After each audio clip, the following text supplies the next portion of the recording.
It's Friday, September 19th, 2025, in the Trumpocene era, where you just can't take a joke.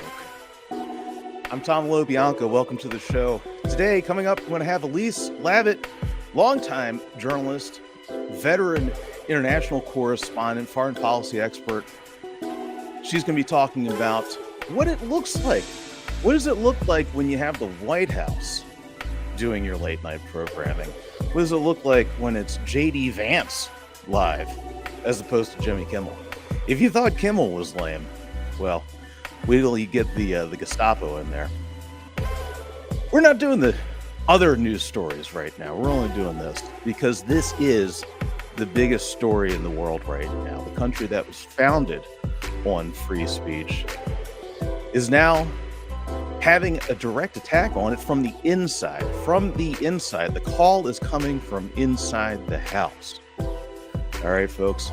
If you're watching here on Substack, here live at noon, you can drop in your comments. Ian's here. He'll be getting to them. We'll get to those at the end of the show.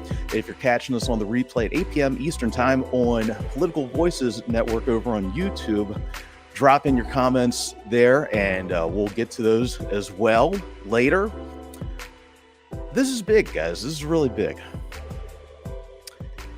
I'm trying to think of a corollary. Let me read you the top of the Drudge Report right now. All right.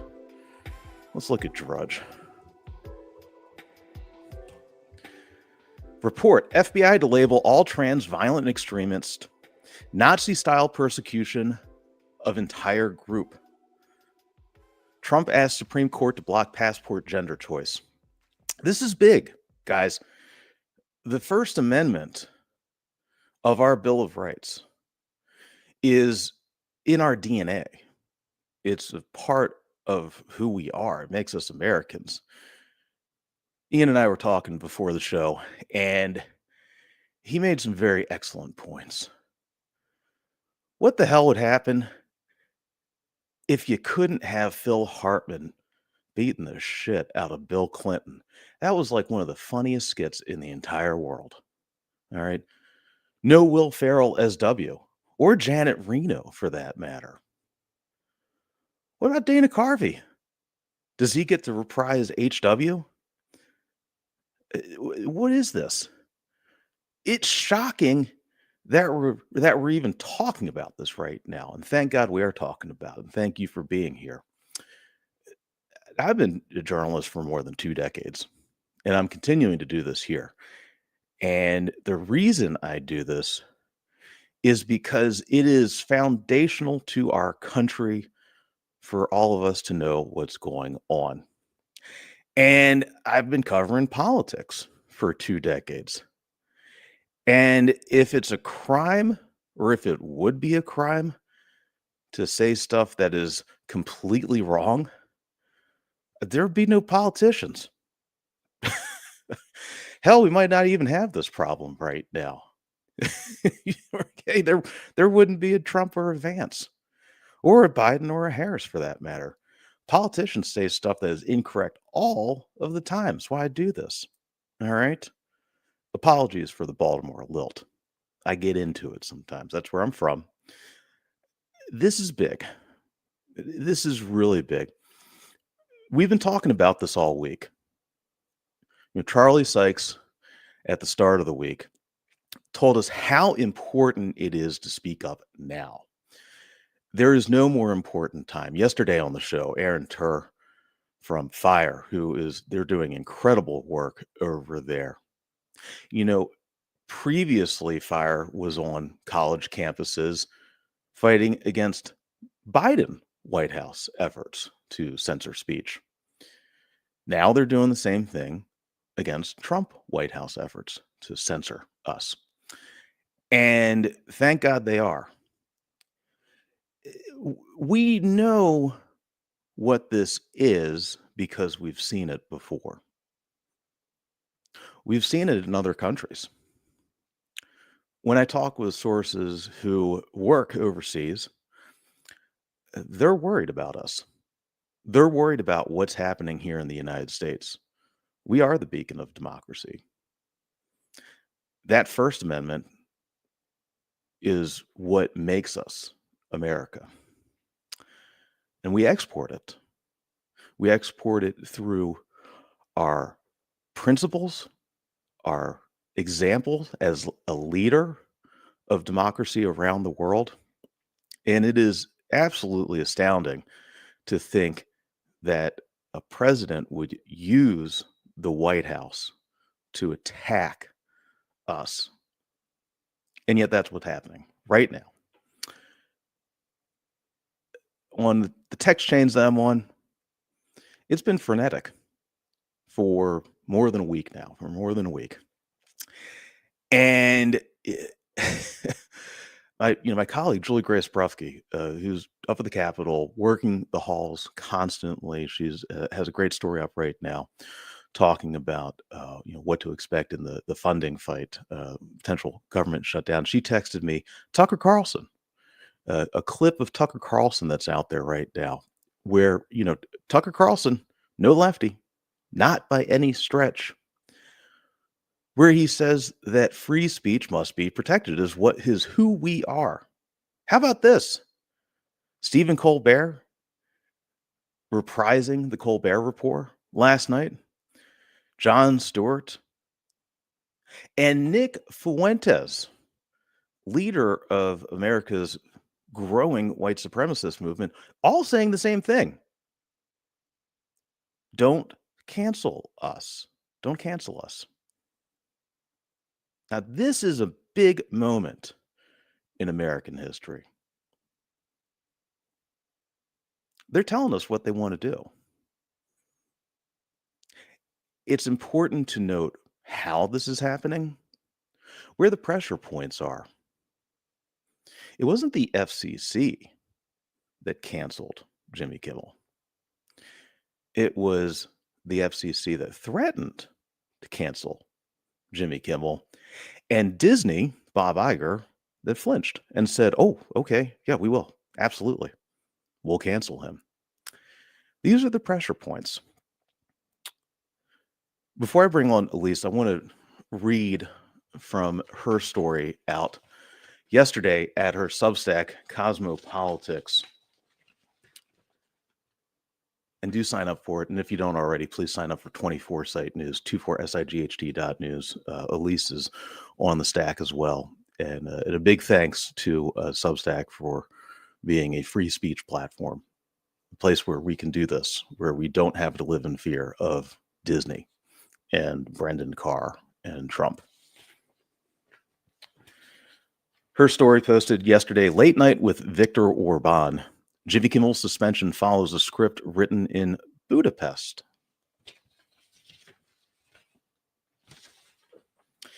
ABC didn't pull Jimmy Kimmel off the air over an insensitive joke. It was the result of the latest chapter in a systematic campaign to transform American media, one that follows a script written not in Washington, but in Budapest, Elise writes. In his Monday night monologue, Kimmel accused conservatives of trying to exploit Kirk's death for political gain, saying, quote, we hit some new lows over the weekend with the MAGA gang desperately trying to characterize this kid who murdered Charlie Kirk as anything other than one of them and doing everything they can to score political points from it. And he also mocked Trump's response to Kirk's death, saying it was not how an adult grieves the murder of someone he called a friend, but rather how a 4-year-old mourns a goldfish. I would note this is the exact same thing that Nick Fuentes said online. He repeated the Jimmy Kimmel joke. It's incredible. It's incredible, this moment that we're in. The Hungarian preview. Elise writes, Orban didn't seize control of Hungary's media overnight. He did it methodically, legally, and with a smile. First came the 2011 Media Act, which created a, quote, media council staffed entirely by his ruling party. The council could fine news outlets for coverage deemed, quote, unbalanced or immoral, vague language that meant whatever Orban wanted it to mean. Sound familiar? Carr's threats against ABC for, quote, news distortion echo this playbook perfectly. The terminology may be different, but the underlying principle is identical. Regulatory agencies serving not as independent watchdogs, but as political enforcers. Next, Orban's oligarch friends began systematically buying up newspapers, TV stations, and radio outlets. Editorial teams were fired, critical voices replaced with loyalists, and independent journalists found themselves unemployed. By 2018, just 7 years later, nearly 500 media outlets had been, quote, donated to a central holding company run by Orban's allies. Hungary still has elections, still calls itself a democracy, but the media chorus sings in perfect unison. The genius of Orban's approach isn't censorship, it's saturation. Why ban dissenting voices when you can simply drown them out? All right, guys, I'm going to bring in Elise. Elise, thank you. Hi, Tom. Hey, how you holding up? I'm plugging through like everyone else. We're It's been a here. long week. Yes, we're here and not going anywhere. All right. We're not Yeah, and hungry. again, thanks to Substack for continuing to, put independent voices on. And I was listening to, our old Mm, channel CNN, and one of the media critics that was on one of the shows said that the biggest winner in all this is going to be Substack, because they remain this place where right. we can all come and That's right. you and I have both complained a little bit that the voices are becoming a little homogeneous, and I would like to Yeah. see a greater diversity of voices, but at the same time, you can come on and say your voice without fear or favor, and know that Substack is a place where you can come and Yeah. do that. Yeah. Yeah. It's remarkable. I never thought in my lifetime I would see the White House directly attacking us the way that they are right now, and yet here we are. Um, what do you've been covering international affairs for years. Mhm. We have you here, thankfully, because you're an expert on this. What do you hear from folks who know what this looks like? Because this is foreign to us. This is not American. This is not what we've seen. Look, it's not American, and it's on a whole host of things. I was visiting with a very senior Arab diplomat that was in town recently, and was just talking about the National Guard on the street, and was saying, like, this is not America on the streets Mm, of America.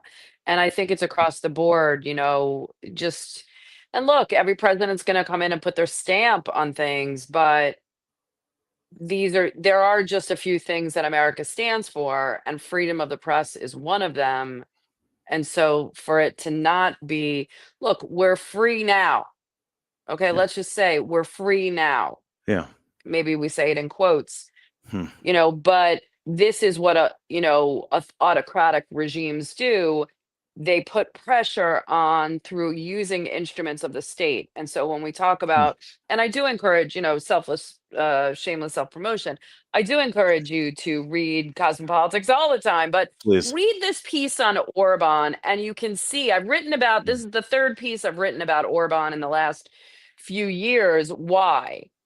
Because mm, he this is a strategy that President Trump has learned from. They're quite mm, friendly. Orban has been spending a lot of time in the conservative political orbit. And these are things that he does, like for instance, on using state contracts, media regulatory power, hmm, giving regulatory power to friendlies who are then going to do what he wants. So are the agencies technically independent? Technically, yes, but if you're putting your loyalists in and you know that they're loyal to you and you even say it, are they really independent? It's the same thing with whether it's the FBI or the Justice Department. And so, Orban packed the courts by expanding the number of justices. And you see, look, again, every president is going to try to reshape the courts. But again, it's the loyalist idea, gerrymandering, civil society oppression. These are how, and technically it's legal. I mean, some of it'll probably go to the courts, but um, technically it's legal. But they call Turkey in a liberal, Hungary, Turkey is another one. They call Hungary in a liberal democracy. Hmm. And that's what we're becoming. I won't say we're becoming an autocratic regime.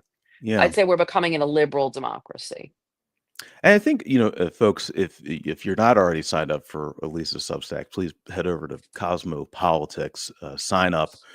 One of It's the the things, intersection of politics and geopolitics and foreign affairs, and how domestic politics is shaped by foreign affairs and vice versa, and trends in the world. And this is something I've been covering for a long time. So it's really interesting and disconcerting to see some of these things happening here. it is, and I think the speed of this with which it is happening, and I'm often shocked. If there's a silver lining in this attack by the White House right now, I talk to folks who are like, "Well, I never thought I'd be standing up for Jimmy Kimmel," right? Of any of the Right, comedians, right? right, Like, right. right? I was on my show yesterday with Danny Pletka, who's a good friend of Mm, mine, and she writes an excellent Substack. And if you're looking for an alternative, very conservative point of view, her Substack is called "What the Hell Is Going On," and she mm, has a Substack, and she writes with Mark Thiessen, who is another conservative and Trump supporter. She's not a right. Trump supporter, but she does agree with some of those conservative policies. And Danny is one of my closest friends, and we don't agree on much politically or ideologically, but we both agree, in the idea of healthy, respectful debate. Yeah, And a lot like what Charlie Kirk is doing. Like a lot of people, I didn't agree with him on any political issue, but I did sure. respect the fact that he'd go out there and say, "Prove me wrong. Let me hear your Yeah. view." And when people would, jeer at people trying to prove him wrong, he'd say, "Don't do that. Don't Hmm. do that." Hmm. So, we always have to remember that all of this residual is coming from, a very horrific political assassination, which has larger implications of what's happening in our country. However, listen, Hmm. you can say whatever you want about, free press. Yeah. I thought those comments by Jimmy Kimmel, one of the things he's facing is he's not that funny. you Right. know I know. and people found what he said offensive. Yeah. I thought it was crude and in poor taste and bad Yeah. judgment personally. Right. Do I disagree with his right to say whatever he wants that is not inciting Yeah. violence? Yes, I do. And Yeah. so there's Yeah. the not funny, and but we know what happened here. And Hmm. anytime the government tries to get involved with what you say, that's Yeah. not inciting violence, that's not inciting terror, things like that. That's where we need to be concerned. And Yeah. so Trump can say whatever he wants about Kimmel and Colbert and Jimmy Fallon. I'm a Jimmy Fallon person. I never really, Okay. and I liked Colbert, but I don't watch Kimmel. I don't think he's that funny. But he can say whatever he wants, and he says a lot. But Yeah. once you start using the instruments of the state, and in this case the FCC, to punish corporations that are employing these people, you know you can the Disney or whoever, if Nexstar was going to fire preempt his show, or Tigna was going to, it was Nexstar and Yeah. one other, uh Sinclair, Yes, that's and right. they were going to preempt the show. If it's because they're losing conservative viewers, and they think like, Yeah. that our viewers don't want to hear this, that's fine.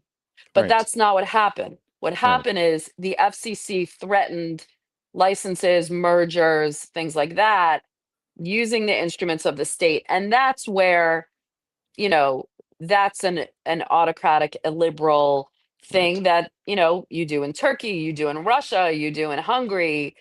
And we don't do that here in America. That's right. We don't do it. No, And it's bullshit. it's bullshit. It it is. Everyone knows what it is. Listen, just because the administration and, I will say, and I'm going to put out this recording of Danny and I speaking about this, and I Hmm. have show notes about a lot of the things. A lot of people on the right are coming out and Yeah. saying, like, when Pam Bondi threatened to go against hate speech, and we saw what happened with the president and John Carl, and the president said, well, maybe we'll come after you. Why? Because he asked him a tough question. Hmm. The Wall Street Journal, Matt Walsh, other Yeah. conservative outlets are coming out and saying, no, that's a Yeah. line. Right. Right. And so, I won't be surprised if the administration tries to pass a law. I think the president said on Air Force One yesterday that, he gets bad coverage and maybe their licenses should be pulled. I think, as everything with President Trump, although we haven't had it yet, Hmm. there's a chance of him going too far, and I think they're going too far now. Yes. This is it. He successfully made it a story about, instead of mourning Charlie Kirk, terrible and horrific Or, if you assassination. would disagree, exactly, Yeah. exactly. I mean, this is, what? And I'll say, like, this is not the way to honor Charlie Kirk's legacy. Right. Yeah. He was not The the way to place. honor his legacy is to allow more, Right. and also a couple of things here. First of all, how thin-skinned do you have to be to, be like, oh, Jimmy Kimmel said something bad about me. I mean, you're the president of the free world. Like, why do you give a damn what this Right. little, my grandpa would call him a little pitzela. Why do you, or the little, he would call him a little cockroach. Yes. Why do you care? Like, again, if you're Right. parodied on Saturday Night Live, like, you've arrived, maybe they'll do Yes. a parody of us, Yes. on Insight News. So, why do you, this is small ball. And, on one hand, he wants the attention, on the other hand, so there's that.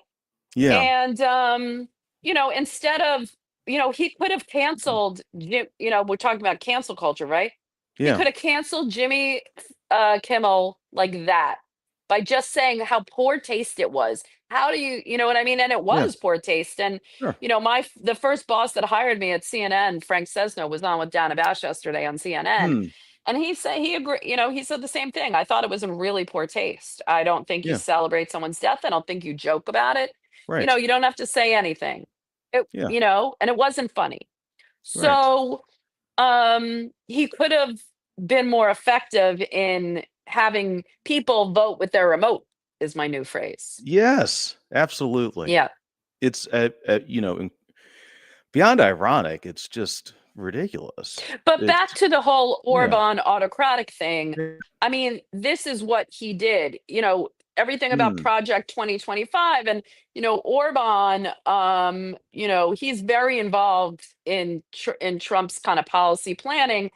And he claimed anyway to be in the policy writing system of the team. I don't know about that, but the Yeah. Heritage Foundation, which wrote Project 2025, had a formal partnership with Orban's Danube Institute think tank. Hmm. There are American conservatives promoting Hungary abroad. Right. Orban hosted a CPAC in Right. Budapest. Right. And so, Sebastian Gorka, who's, in the White House dealing with counterterrorism work for Orban at one point. And when you look at the judicial, the election, the gerrymandering, the economic, he used, not only rewarding oligarchs, but punishing corporations Yeah. that are Yes. not kind of falling into line. So it's not these aren't state run enterprises, but by, controlling corporate Right. sector, And then there are the Orbans, anti-GBTQ, Right. anti-queer laws, Right. Christian liberty messaging, transgender stuff, and just the institutional gutting of what we're seeing. Like these are all plays out of Orban's book.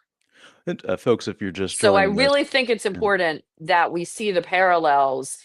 And people throw around autocrat, dictator, blah blah yeah, blah. Like just look at what it is. You look at something like Hungary, you look at something like Turkey. Erdogan has done very similar things. yeah. Russia, Putin has done very similar things. But in terms of what we're seeing, I would say a liberal democracy. Because we still It, have elections, right? right. Technically, we have We elections. do. Technically, for now, They're voting technically we down have in Virginia elections. right now. Textually, Yeah. we're free. And so, I mean, that's one thing. And then again, Danny and I yesterday, it's just like, you know what? I think we all need to just take a moment and think about, people that don't agree with us and hold space for them. It makes you a better person. It Yeah. makes you a better thinker to open up ideas. And if you can't do that, it doesn't mean they're bad people.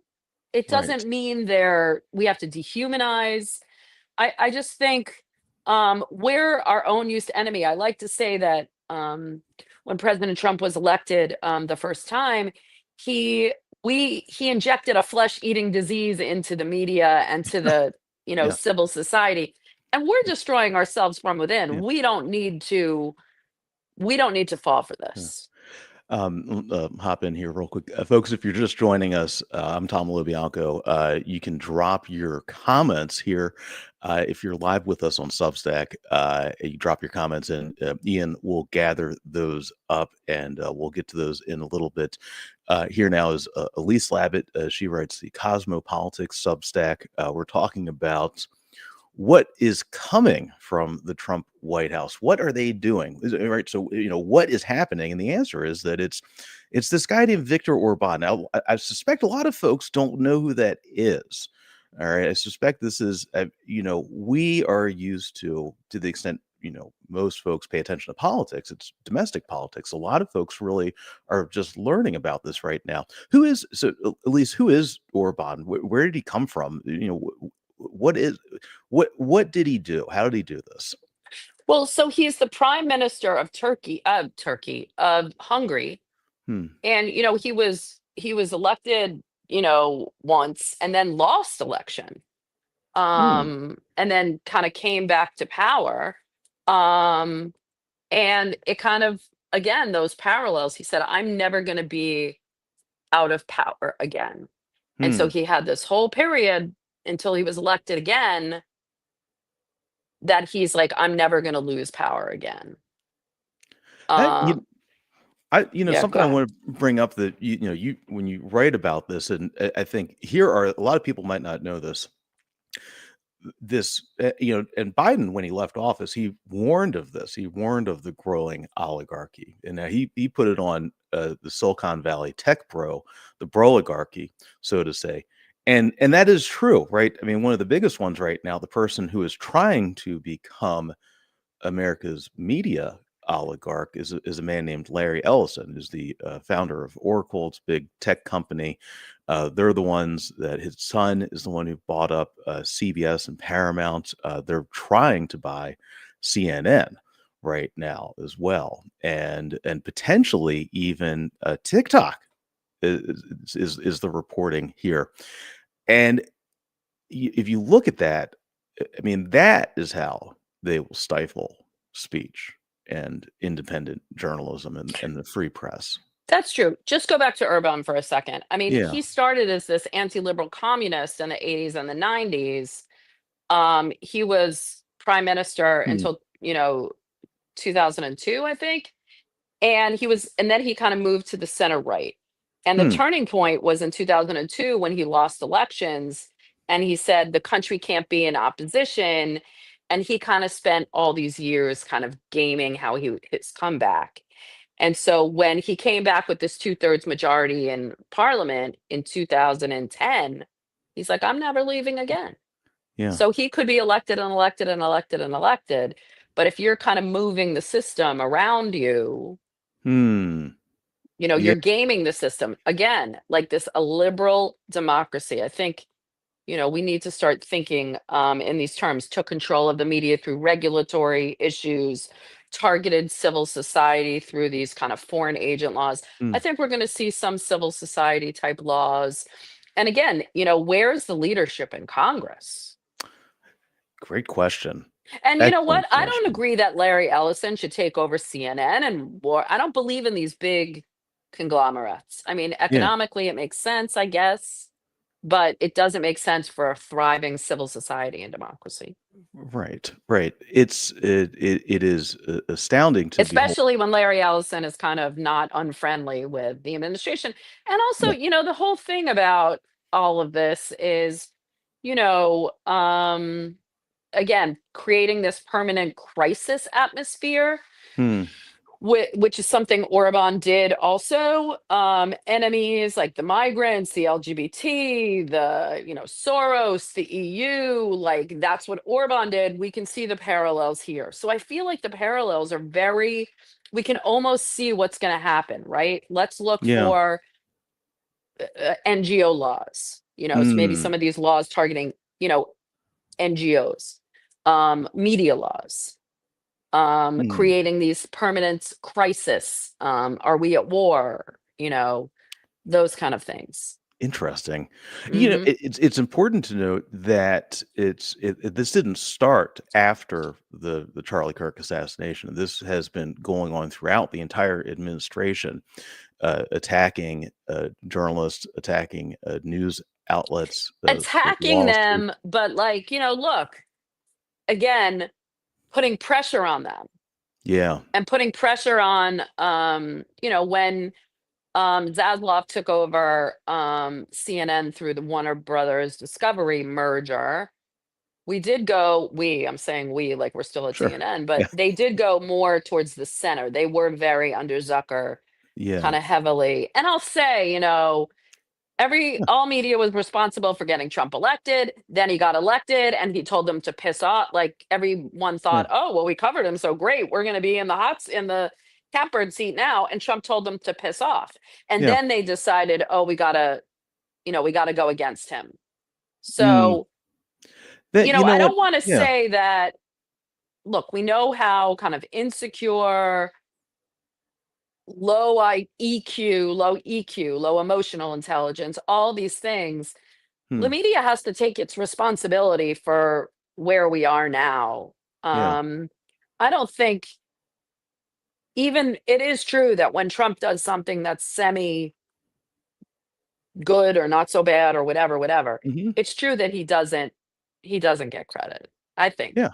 Yeah. And I mean at Cosmopolitics and I think here, in other organizations, like we just have to call balls if we're gonna be reporters and journalists Right. and whatever, we gotta call balls and strikes. Right. We And gotta call balls and yeah. strikes. And he Yeah. does have good instincts sometimes. I was saying to a friend last night, I wish Trump had like a Sherpa, like Hmm. a friendly, not Interesting. friendly, a Yeah. healthy, Sherpa that can harness some of the good stuff, Hmm.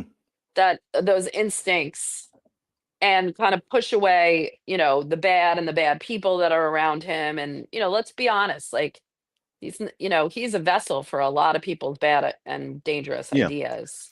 It's important to, one of the things that, we do is also, as journalists is, we're straight up about this stuff. We're, perhaps blunt to a fault, even certainly more than, civilians, so to say. But it's important that we're clear eyed about this, that we're, straightforward And and not honest overly about this. dramatic. There are many Right. things to be Right. concerned about, but like we can't, spend the next 3.5 years, whatever. How long are we? 3+ Right. years. Yes. It's about It 3. feels like 10 years, but we can't spend the next 3 years sitting around whining, complaining. Like you have agency, there's an election coming up in 2026. And if you don't like what's going on, you know, You Yeah. have agency here. So, It's yeah. I just think it's so unproductive. Yeah. It's that's kind of the approach I try to do with this. Not hair on fire. We've had plenty of that. Just There what will be can you more do? moments for that, but, just like, Plenty. and there's not a lot we can do about it, but there are things we can do about it. So, Yeah. don't lean into the crazy, I'd say. Folks, if you have questions for Elise, what's happening? If you disagree with us, we're here for it. Okay. I have trouble saying disagree, but we're not dictators, okay? If you disagree with us, we're journalists, all right? And we're here to talk about this. I want to read something from Gloria Regan. Clearly disagrees with us. What's wrong with you? Question mark. Poor communication, too fast, basic misunderstanding of America and decency. No more needed. No more emails, please. Uh, hear you loud and clear, Gloria. And you are in America and have the absolute right to say that. And Vote with that's your why we remote. do this. That's right. Vote with your remote. Corey Emerson voting with his remote here to be here with us. Thanks, Corey. Appreciate you. You Thanks, don't have Corey. to agree with us for us to love you. All right. But, I do. I like this. I like hearing from folks, when they Yeah, I'm bring getting a lot of different flack. energy. I'm getting a lot of flack for not joining the bandwagon of just blaming everything on the right. Mm, And you yeah. know what? There's plenty to go around and there's plenty to blame on the right. And I think, there's plenty to blame on the right. Okay. I said Hmm. it. You know what I mean? Yes. But like that doesn't absolve the left. And that's why, Hmm. the Democrats are I think the Hmm. Democrats are in the situation that they are now. And when I say, and because I'm not saying we're in the, I'm an independent. I just don't even, you know what I mean? Like, Yeah. I really am persuaded by a better argument by any side. And Yeah. I do have decency and I do have principles. And um, Very much so. I just think, um, we can't bury our head in the sand and say the other side sucks. Yeah. Where does that leave you? Right. I want to read Corey's a comment and question. First says, quote, these network companies have to find their spine. This is Corey Emerson writing in. Uh, do these networks and FCC officials realize and care that their names are likely to be documented in history alongside McCarthy, Quisling, and every other coward and betrayer of our freedom? Even a little bit. Well, a Yeah. company that is, firing someone is not McCarthy. Let's just be honest. McCarthy was a particular individual.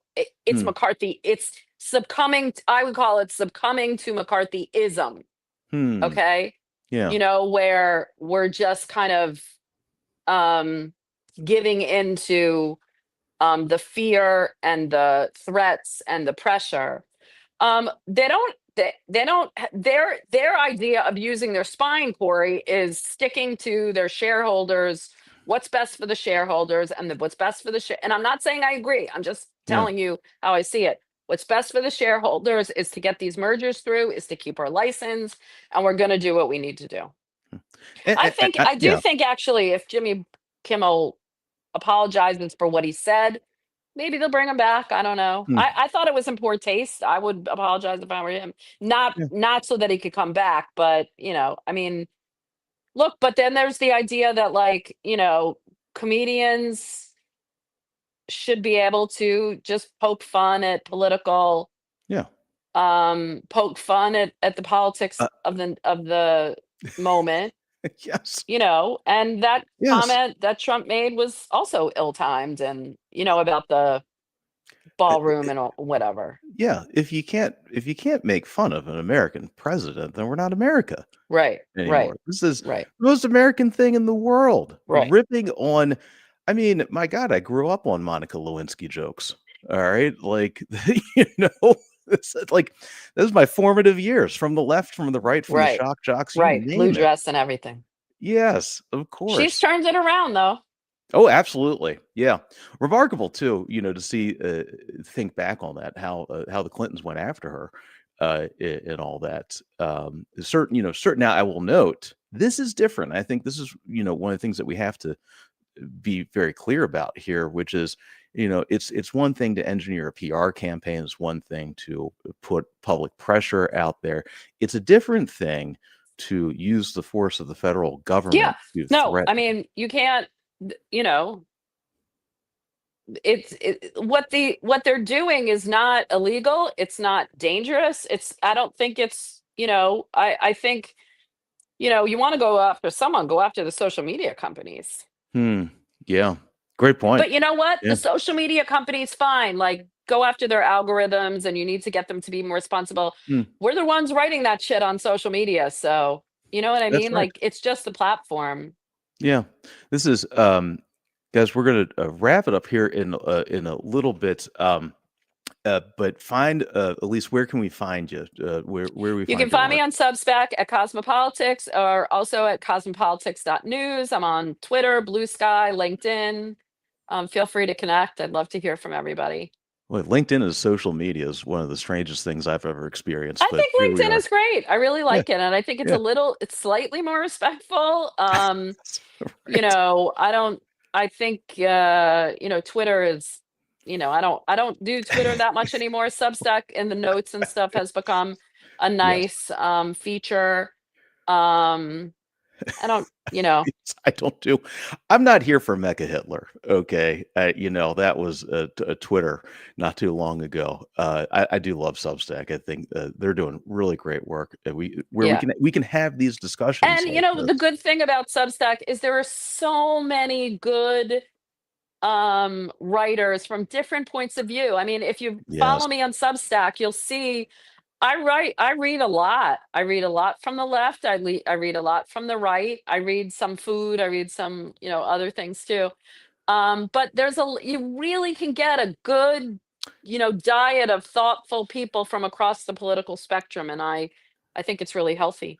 Yeah, absolutely. When I get questions about this from folks that are, they're not in this industry like us, so they come to us for answers. Say try to read across the spectrum. Maybe avoid some of the cable news these days. Frankly, we both came out of CNN. CNN does incredible news work still. Just great on breaking stories. But places like the New York Times, the And also, Associated our old Press, boss, Sam Feist, is now running C-SPAN, loves and news, man. they're doing great stuff too now. Yes. He's really doing a lot with C-SPAN. So come to us with questions, guys. All right. If you're looking for good information, you can come to us and vent too. We're here for all of it. We're not here for censorship, though. That is, or I'm not. We're And we're not. not here for Yeah. trolling. I mean, Yeah. if you want to have an honest debate, come to us. If you want to, you know, um, make fun of my mom, I'm not here for it. But, um, healthy criticism and critiques and constructive feedback is welcome. I will. You know what? I'm going to lead off the next show with an Elise Labott "Yo Mama" joke. All right, that is where we Okay. are in this country. Well, if you're gonna make fun of her online shopping habits, go for it. Everything is fair game around here. Hey, Elise, thank you so much for being here. Thanks everyone for watching. Look forward to joining, and you'll come over to Cosmopolitics soon. Tune into it. It's great. Danny and Elise is saying it's really good. They do it every day. All right. See you, Elise. Bye bye. All right, guys. I'm Tom Lobianco. Before we wrap up, I want to say a big thank you to our supporter here. Hold on a second. As I write this up, it is hang tight, guys.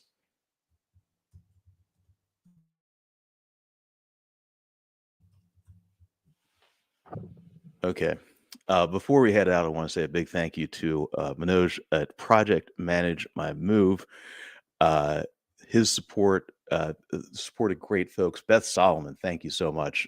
The support of great folks helping to support independent journalism as we continue to bring you the news.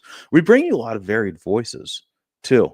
I mean, you just heard Elise say, she's catching flack from the left right now for not being for saying that, hey, you know what, some conservative folks have some good points here. We're journalists, we're reporters, and one of the reasons that we're able to do this, to bring you the news independently without fear of these mega billionaire corporate takeovers, is because we're here independent on Substack, on YouTube, on a number of other platforms. And with support from you, Manoj, want to thank you very much. Projectmanagemymove.com is Manoj's outlet. And he's a fellow business startup here. My buddy Manoj runs projectmanagemymove.com. If you're selling a house and don't have the time or energy to deal with cleanouts, contractors, or staging, he takes care of everything so you can avoid the stress and sell for top dollar. Go to projectmanagemymove.com and give him a call today. And I'll just tell you that I worked with him on the language on this. So, I work with our advertisers on how we're going to talk about this. And I'd never heard about this before. So this is called a distressed sale. This is something bad happens in your life. It's a death, a divorce, what have you. And unfortunately, you have to go through this. And you're wrapped up, obviously, a lot going on in your personal life, but then you also have to sell a home. If you put it on the market too fast without having it dialed up nice, you might not get all the money you need for it. So Manoj was explaining this to me. This is the work that he does. So what he does is he will actually go out and work with the contractors to do basic improvements throughout the house. He coordinates all of that, even stuff just as simple as painting the place, making it look nice, and little things like that, especially in a market like we're in right now. Little things like that will improve the home value greatly, tens of thousands of dollars. All right. So projectmanagemymove.com. Folks, thanks for being here. Thanks for being with us. This has been a week. Okay. I'm ready for the weekend. I'm sure a lot of you are too. It's a lot to push through, but we are pushing through, and we do it together. Big thanks to my producer, Ian Walters. I want to thank our friends over at the Political Voices Network, where this airs every day at 8 p.m. Eastern Time. Coming up next week, we're going to be talking with Thom Hartmann. Has a new book, veteran broadcaster Thom Hartmann, about what's happening here. We're going to have on Mike Madrid, expert on Latino voters, and many other excellent guests as we plow ahead. And of course, all the news. Head on over to 24site.news, sign up, get this, support independent journalism. I'm Tom Lobianco. Have a good weekend, guys.